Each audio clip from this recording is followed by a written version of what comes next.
우크라이나의 승리를 기원합니다. 그리고 평화를 기원하고 우크라이나가 발전하기를 바랍니다. 안녕하세요.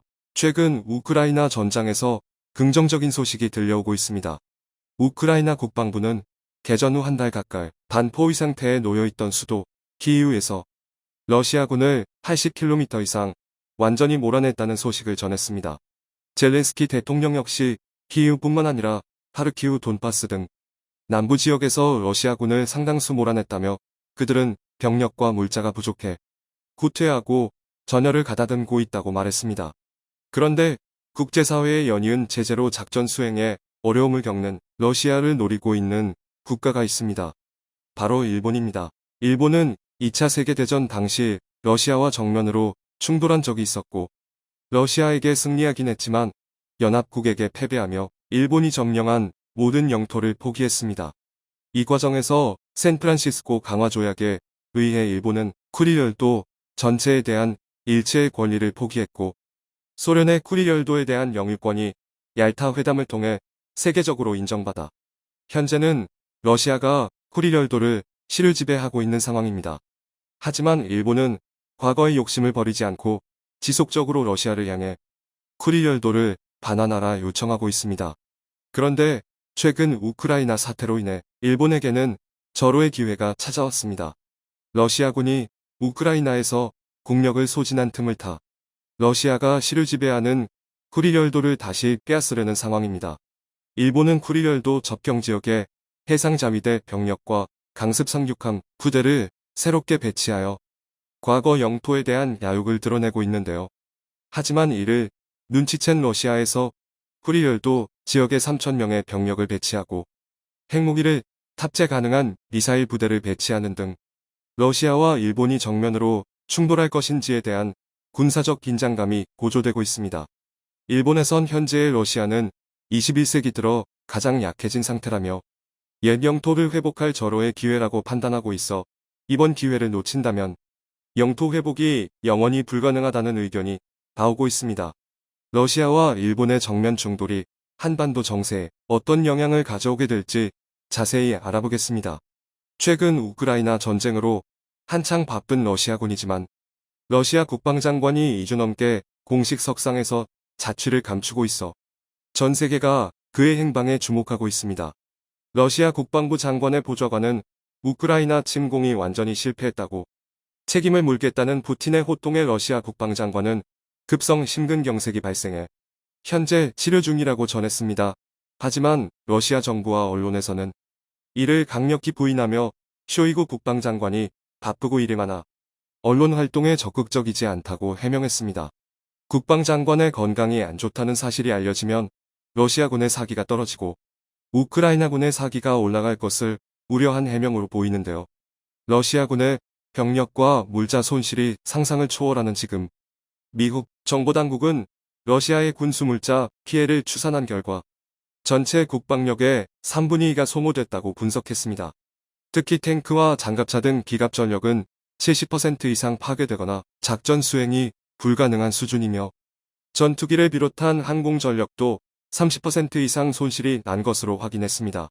이 밖에도 재래식 폭탄과 미사일을 거의 다 소진해 현재 러시아군에게 남은 무기는 전술핵 무기와 생화학 무기 등 비인도적인 최후의 카드밖에 없다는 상황입니다. 하지만 이런 최종 병기들은 미국이 레드라인으로 규정했고 레드라인을 넘는다면 미군과 나토가 참전하겠다고 공식적으로 발표한 상황이라 러시아군은 잠시 후퇴하여 전열을 가다듬고 군수물자 보급을 기다리는 수밖에 없습니다. 전쟁이 장기화되자 러시아군의 피로도 역시 최고치에 달했으며 서방 세계의 든든한 지원을 받은 우크라이나군의 반격으로 사기도 크게 저하됐다고 합니다. 이에 서방 매체에선 푸틴 대통령이 5월 9일 종전선언을 할 것이라는 주장을 하고 있는데요. 그날은 러시아가 독일과의 전쟁에서 승리한 전승절로 러시아의 국경일 중 하나입니다. 우크라이나 합동참모부에서는 소식통을 인용해 러시아군 내부에서 5월 9일까지 전쟁을 끝내야 한다는 지시사항이 전달되고 있다며 대통령의 종전선언이 있기 전에 모든 임무를 완수해야 한다는 명령이 내려왔다고 합니다. 한 달간의 전쟁으로 인해 막대한 군사력을 소모한 러시아 앞에 쿠릴열도를 되찾길 원하는 일본과의 충돌이 기다리고 있습니다. 일본은 우크라이나전이 시작되면서부터 이에 당사국인 유럽 국가들보다 더욱더 적극적으로 러시아 제재를 주장하고 독자 금융 제재와 자산동 결 조치 등 필사적으로 러시아를 견제하는 조치를 발표했는데요.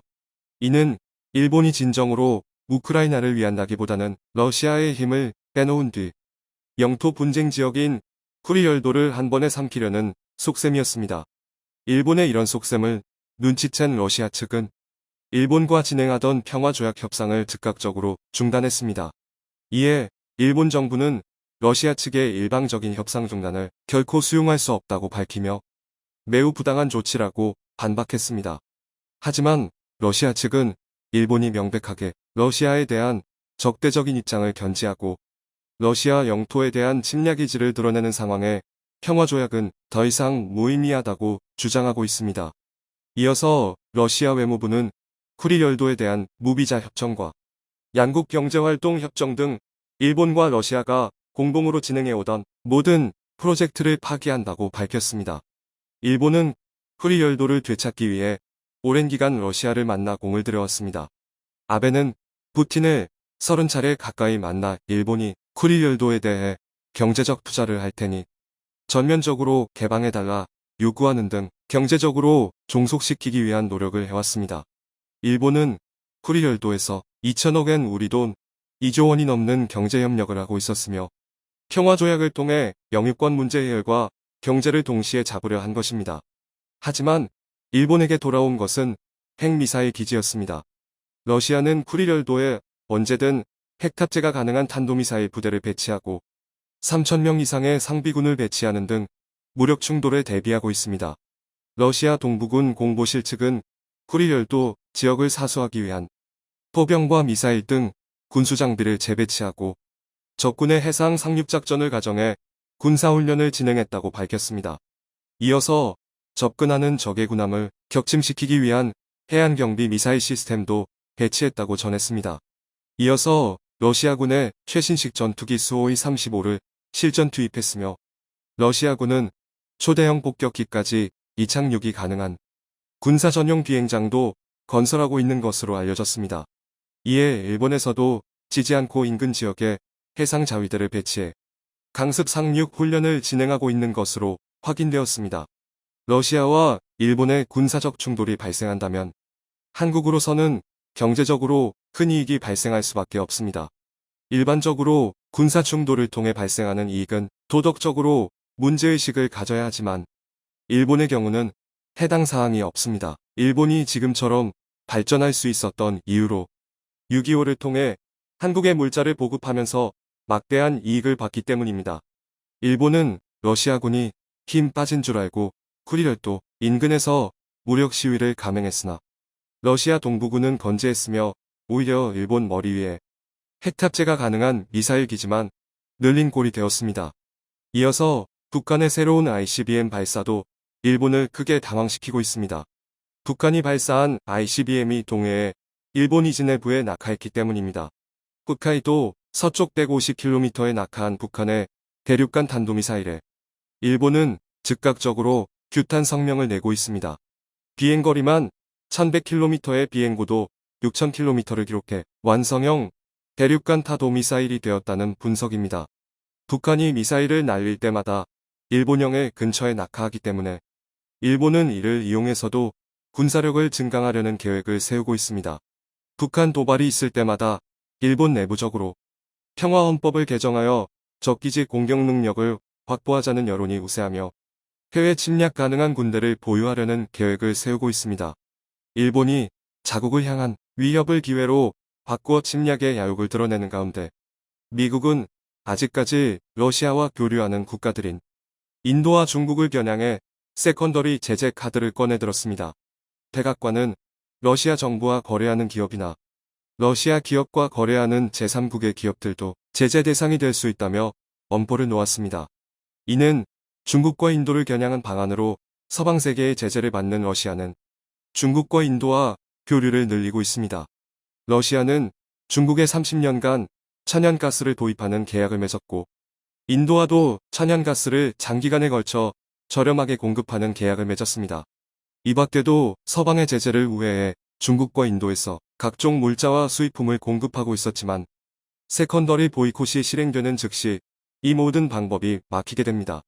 더군다나 러시아 당국이 달러 보유량을 줄이고 중국 위안화 보유와 금 보유 비중을 늘렸는데 러시아에 돈줄을 쥐기 위해 러시아 중앙은행의 금 거래를 차단하는 제재안을 내놨습니다.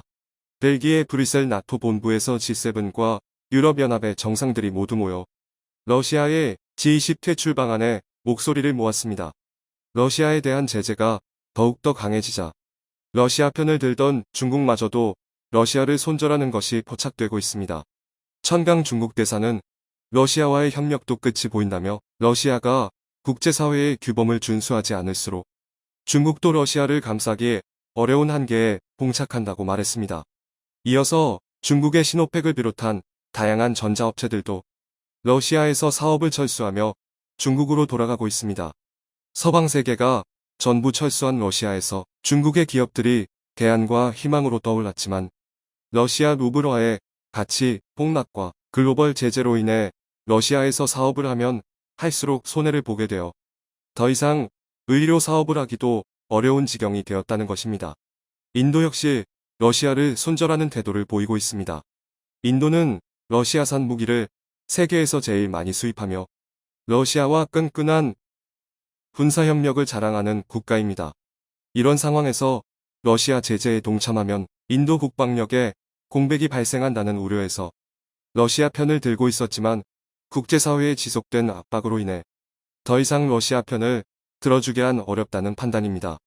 인도 역시 우크라이나 평화적인 해결을 촉구하며 러시아군이 국제사회 규범에 반하는 행동을 하지 말아야 한다고 발표하는 등 기존과 많이 달라진 입장을 내놓고 있습니다.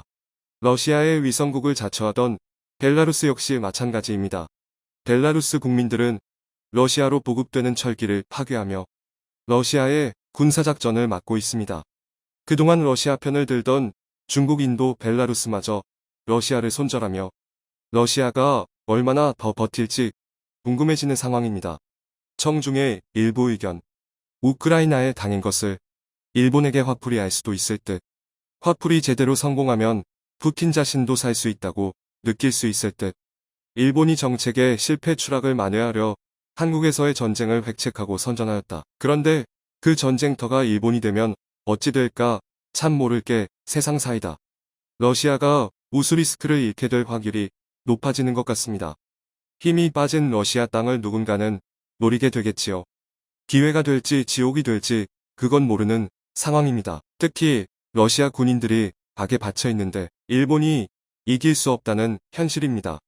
일본 편을 누가 들어줄까요? 시청해주셔서 감사합니다.